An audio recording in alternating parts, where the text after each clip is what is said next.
제40장. 여호와께서 또 욥에게 일러 말씀하시되, 트집 잡는 자가 전능자와 다투겠느냐?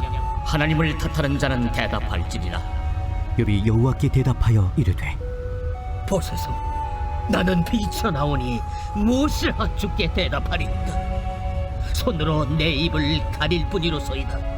내가 한번 말하여 싸운즉 다시는 더 대답하지 아니하겠나이다. 그때 여호와께서 폭풍 가운데서 욥에게 일러 말씀하시되, 너는 대장부처럼 허리를 묶고 내가 네게 묻겠으니 내게 대답할지니라. 네가 내 공의를 부인하려느냐? 네 의를 세우려고 나를 악하다 하겠느냐? 네가 하나님처럼 능력이 있느냐? 하나님처럼 천둥소리를 내겠느냐? 너는 위엄과 존귀로 단장하며 영광과 영화를 입을지니라. 너희 넘치는 노를 비우고 교만한 자를 발견하여 모두 낮추되 모든 교만한 자를 발견하여 낮아지게 하며 악인을 그들의 처소에서 짓밟을지니라. 그들을 함께 진토에 묻고 그들의 얼굴을 싸서 은밀한 곳에 둘지니라. 그리하면 네 오른손이 너를 구원할 수 있다고 내가 인정하리라. 이제 소같이 풀을 먹는 배의 못을 볼지어다. 내가 너를 지은 것 같이 그것도 지었느니라. 그것의 힘은 허리에 있고 그 뚝심은 배의 힘줄에 있고 그것이 꼬리치는 것은 백향목이 흔들리는 것 같고 그 넙죽다리 힘줄은 서로 얽혀 있으며 그 뼈는 놋관 같고 그 뼈대는 쇠막대기 같으니 그것은 하나님이 만드신 것 중에 으뜸이라. 그것을 지으신 이가 자기의 칼을 가져오기를 바라노라. 모든 들짐승들이 뛰노는 산은 그것을 위하여 먹이를 내느니라. 그것이 연잎 아래에나 갈대 그늘에서나 늪속에 엎드리니 연잎 그늘이 덮으며 시내버들이 그를 감싸는도다. 강물이 소용돌이 칠지라도 그것이 놀라지 않고 요단 강물이 쏟아져 그 입으로 들어가도 태어나니 그것이 눈을 뜨고 있을 때 누가 능히 잡을 수 있겠으며 갈고리로 그것의 코를 꿰일 수 있겠느냐?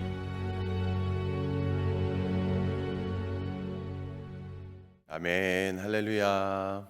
오늘도 하나님의 평강과 은혜가 우리 모든 성도님들에게 가득 넘치기를 간절히 축원드립니다.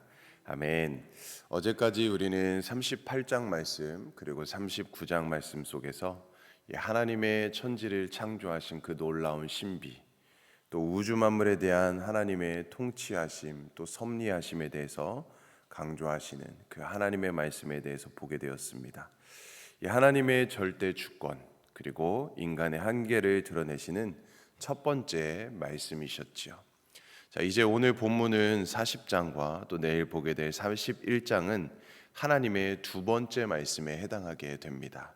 그리고 욥이 그 사이에 하나님께 대답을 하기도 하죠.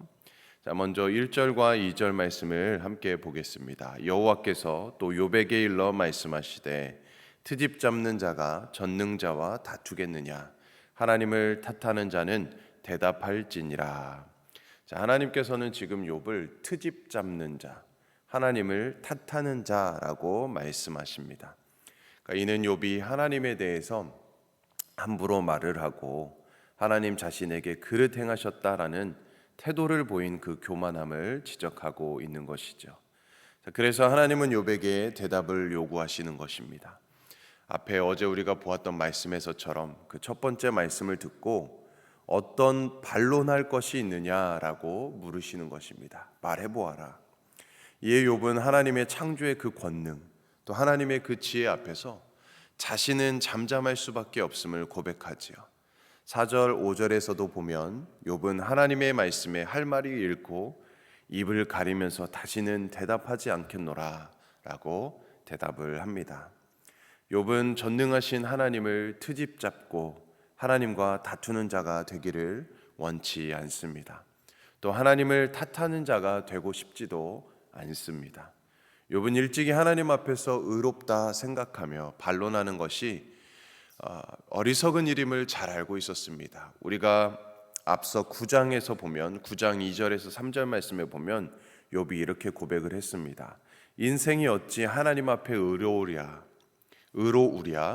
사람이 하나님께 변론하기를 좋아할지라도 첫마디에 한마디도 대답하지 못하리라 라고 욥이 고백하지 않았었습니까? 그런데 이 친구들과 논쟁을 거듭하면서 자신이 알고 있는 이 원칙과는 다른 말과 행동을 하게 되는 것이지요. 자, 이는 우리도 흔히 저지르기 쉬운 잘못입니다. 다른 이들과 갈등과 논쟁에 우리도 빠지게 되면 해서는 안 되는 말, 또 해서는 안 되는 행동을 우리도 종종 하고 마는 것이죠. 자, 이처럼 욥도 하나님 앞에 그렇게 원칙을 세우고 그렇게 결단을 하고 결심을 했어도 또 이렇게 사람들과 갈등하고 논쟁하다 보니까 다른 말과 행동을 하게 되었던 것이죠. 자, 계속해서 하나님은 욥을 책망하십니다. 6절과 14절에서 자기의 의를 세우려다가 하나님의 의를 부정해버렸던 욥을 하나님은 책망하십니다. 하나님께서 욥이 회개하고 하나님의 주권적인 그 순종, 하나님의 섭리에 순종하라고 명령하시고 계십니다. 자, 먼저 6절과 7절의 내용을 보면 이 첫 번째 말씀하실 때와 같이 하나님은 폭풍 가운데에서 욥에게 말합니다.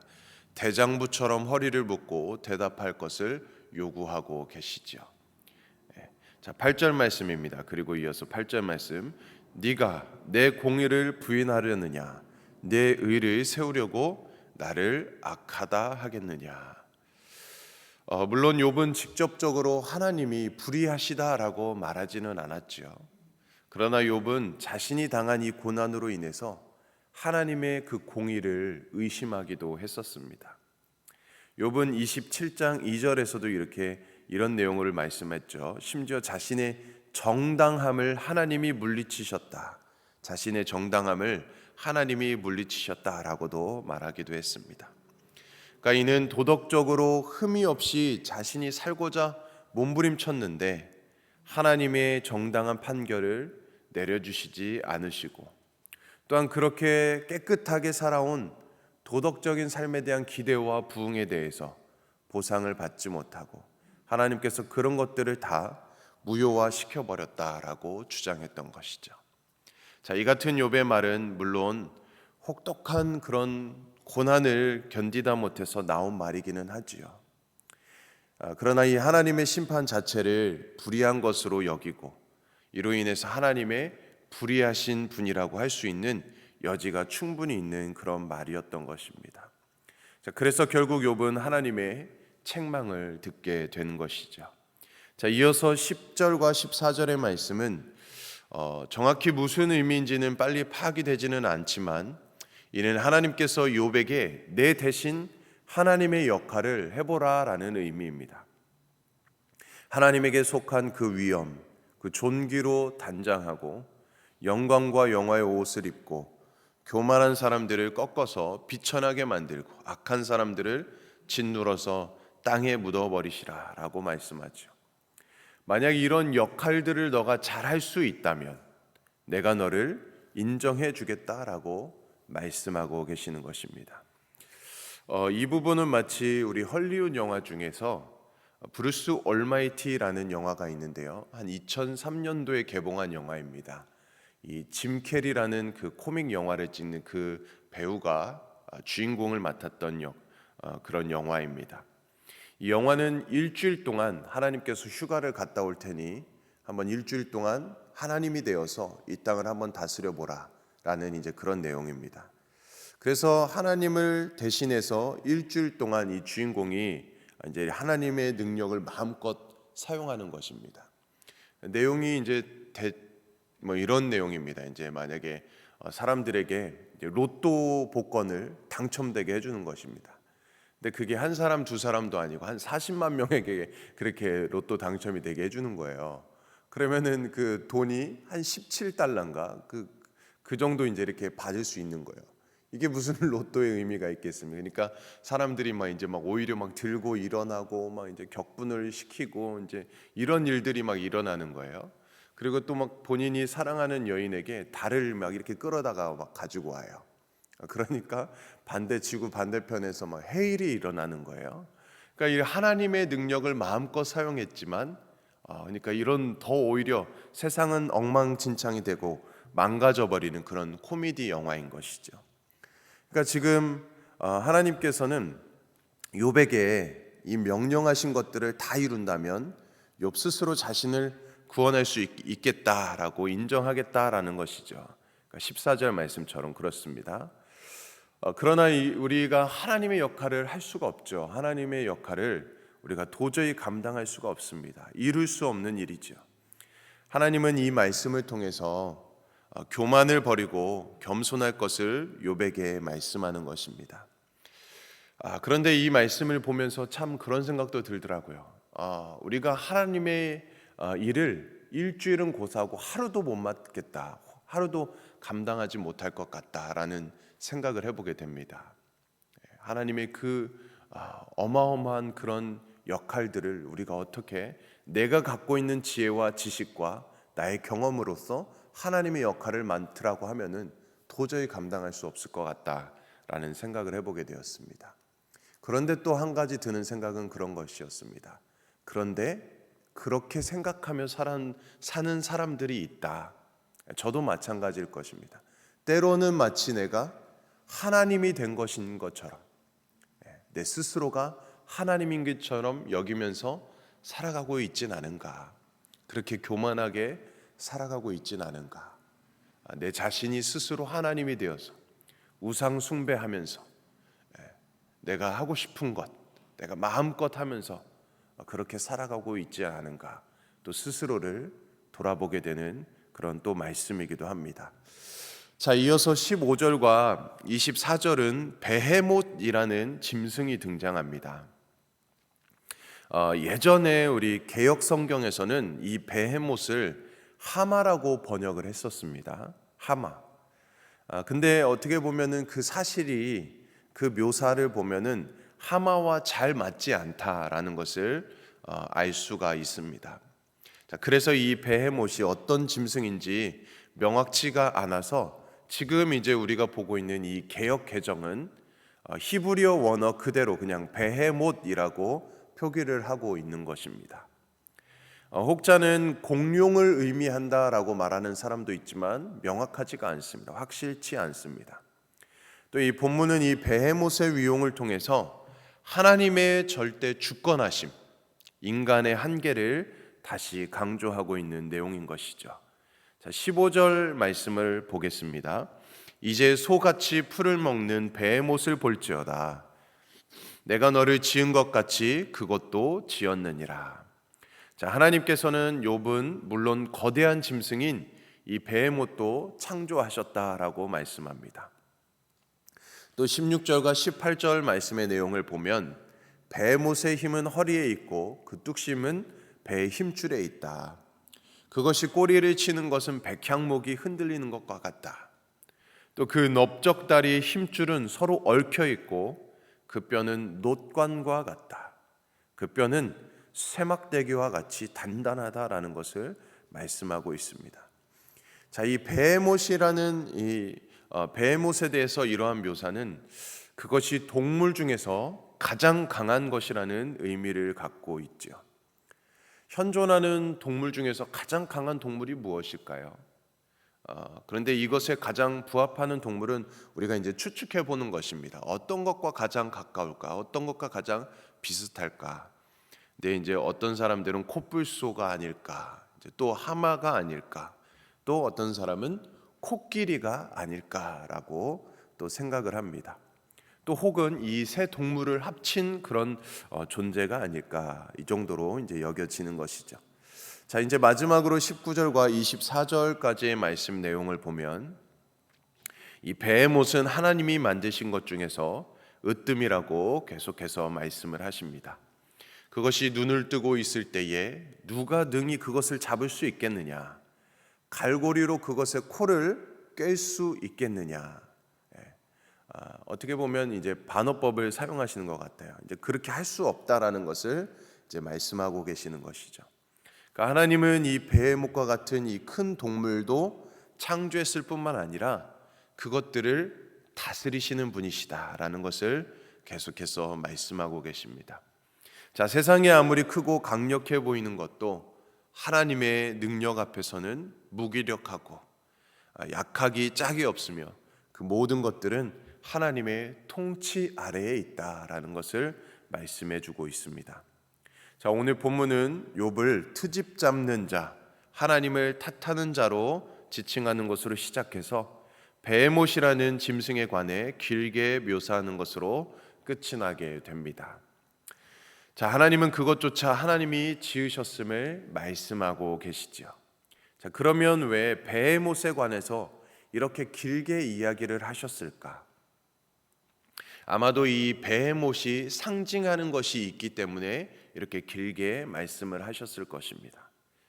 욥 당시에 베헤못은 고대 근동의 여러 신화에 등장을 했습니다. 그래서 악의 세력, 혼돈과 무질서 등을 상징하고 있습니다. 자, 그래서 이 베헤못 이야기는 단순히 또 동물의 이야기뿐만이 아니라 그것이 상징하는 것을 대상으로 말씀하고 있는 것이죠. 하나님께서는 그러한 것도 통치하신다라는 것을 말씀하고 있는 것입니다. 악한 세력, 혼돈과 무질서, 이런 모든 것들도 통치하시는 하나님. 이 세상은 선과 악의 싸움이 있는 것이 아니죠. 본래 혼돈과 무질서, 이 악한 세력들도 다 하나님의 주권 아래에 있는 것입니다. 우리가 욥기를 시작할 때에 사탄과 하나님의 천상 대화를 보면 그것을 우리가 잘 이해할 수 있을 것입니다. 그래서 세상에 만연한 악과 거짓과 이런 혼돈과 무질서 등도 결국은 하나님의 허락하심 아래에서 이루어지는 일임을 우리는 다시 한번 기억하셔야 됩니다. 이는 하나님이 이러한 일들을 벌이시는 악한 분이라는 것을 말하는 것이 아니지요. 하나님께서는 때로는 하나님의 놀라운 섭리와 경륜 아래에서 이러한 일들이 벌어지는 것을 용인하신다라는 의미이지요. 자, 대표적으로 출애굽 당시에 하나님은 바로의 마음을 완악하게 하셨습니다. 이는 하나님이 바로의 마음을 완악하게 만드셨다라는 것이 아니라 바로의 완악한 마음을 그냥 그대로 내버려 두셨다라는 의미지요. 자, 그러므로 욥기는 우리가 이 땅에서 경험하는 이 모든 악한 일들, 불의하고 억울한 일들까지도 궁극적으로 하나님의 주권 아래에 있음을 말해주고 있습니다. 그것을 상징적으로 보여주는 것이 바로 이 베헤못이라고 말할 수 있지요. 자, 이런 세상 속에서 우리가 고난을 당하고 억울한 일을 경험하면 우리는 그 이유를 따지고 싶어 합니다. 트집을 잡고 남 탓, 하나님을 탓을 하기도 합니다. 그러나 그 모든 억울함을 우리는 겸손히 내려놓아야 하겠죠. 왜냐하면 모든 것이 선하신 하나님의 주권과 그 통치 아래에 이루어지기 때문입니다. 이 땅에서 벌어지는 일들은 결코 어쩔 수 없이 혹은 까닭 없이 벌어지는 일이 아닐 것입니다. 모든 것이 하나님의 선하신 통치 아래에 이루어지고 있는 것입니다. 결국에는 하나님이 모든 것이 합력하여서 선을 이루게 하실 것입니다.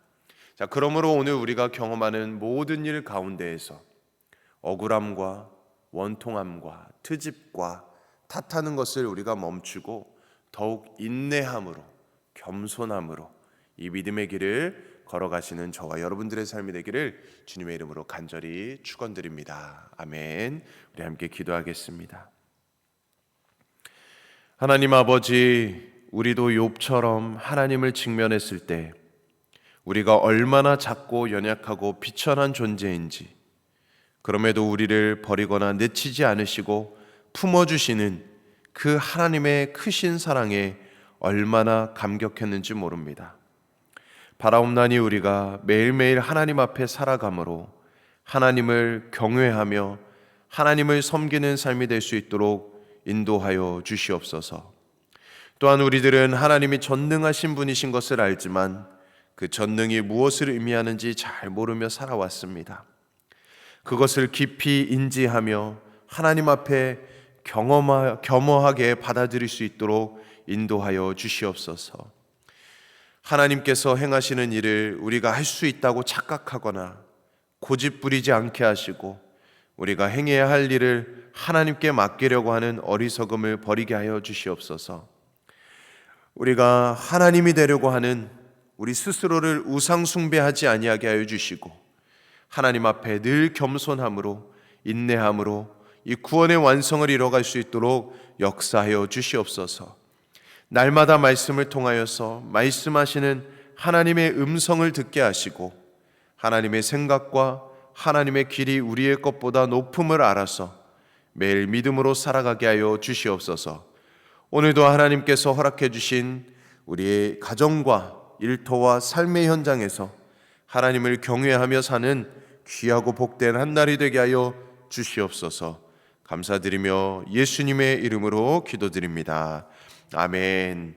오늘은 아프리카 선교를 위해서 기도합니다. 남아공 김종석, 정춘덕, 곽용섭, 박정진, 안성준, 김현정 선교사님과 세네갈의 조항수, 조신영 선교사님을 위해서 우리 선교에 놀라운 은혜가 넘치도록 복음의 역사가 나타나도록 수많은 영혼들을 구원할 수 있도록 열매 맺도록 기도해 주시기 원합니다. 또한 우리 교회를 위해서 담임 목사님 또 은혜 가운데 잘 부임하셔서 우리 교회를 더 건강한 교회로 하나님 기뻐하시는 교회로 이끌어갈 수 있도록 인도해 달라고 기도해 주시고, 또 우리 모든 성도님들이 한마음 한뜻이 되어서 합력하여서 하나님의 선을 이뤄갈 수 있도록 한 몸 한 지체가 되도록 연합할 수 있도록 성령 안에 연합하도록 기도해 주시기를 원합니다. 연약함 중에 아픔 중에 고통 중에 질병 중에 있는 분들이 계십니다. 하나님 은혜로 붙들어 주시고 강건하게 하여 주시고 치유와 회복의 은혜를 허락해 주시도록 기도해 주시기 원합니다. 또 우리 다음 세대 부서와 또 우리 모든 기관들, 또한 우리 모든 선교회를 위해서, 또 우리 가정과 일터, 우리 직장, 또 우리 모든 개인의 기도 제목을 가지고 이 시간 주님의 이름 세보 외치며 간절히 기도하겠습니다. 주여